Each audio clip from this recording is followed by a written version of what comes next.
क्या आप कभी किसी जंगल में अकेले गए हैं? क्या आपको पता है कि कुछ जंगल इतने पुराने हैं कि उनके अंदर दबे रहस्यों को खुद जंगल भी छुपा नहीं पाता? यह कहानी है एक ऐसे जंगल की जहां जाने वाले कभी वापस नहीं आते। आदित्य और उसके दोस्त एक एडवेंचर ट्रिप पर गए थे। उनकी मंजिल थी विस्परिंग वुड्स, एक घना जंगल जो अपने खौफनाक किस्सों के लिए कुख्यात था। लोग कहते थे कि रात में इस जंगल में अजीब फुसफुसाहटें सुनाई देती हैं जो लोगों को अपने अंदर खींच लेती हैं। आदित्य के दोस्तों ने डर की वजह से जंगल में रात बिताने से मना कर दिया, लेकिन आदित्य जिद्दी था। उसने कहा, डरने की कोई बात नहीं, ये सब सिर्फ कहानियां हैं। आधी रात को आदित्य ने अचानक पेड़ों के बीच से किसी को आवाज देते सुना।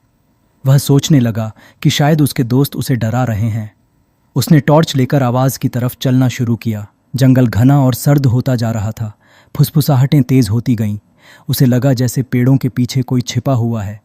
उसने जब टॉर्च का रोशनी डाली तो उसे एक महिला का धुंधला साया दिखाई दिया। वह सफ़ेद कपड़ों में थी और उसे घूर रही थी। आदित्य ने डरकर भागना शुरू किया, लेकिन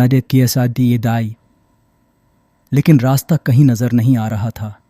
तभी वह एक बड़े पेड़ के पास पहुंचा जहां से अजीब गंध आ रही थी। उसने देखा कि पेड़ के तने पर खून के हाथों के निशान थे। पीछे से किसी ने उसके कंधे पर हाथ रखा। आदित्य ने मुड़कर देखा तो वही महिला उसके सामने खड़ी थी। उसकी आंखें खून जैसी लाल थीं। वह धीमे से बोली, तुमने मुझे जगाया है, अब तुम वापस नहीं जा सकते। अगले दिन उसके दोस्त उसे ढूंढने गए, लेकिन आदित्य का कहीं कोई पता नहीं चला। उनकी केवल आवाज़ें सुनाई दीं जैसे कोई उनसे मदद मांग रहा हो। क्या आदित्य अब भी जंगल में है या वह कुछ और बन चुका है? अगली बार जब आप किसी जंगल में जाएं तो ध्यान रखें कहीं जंगल आपको अपना हिस्सा न बना ले।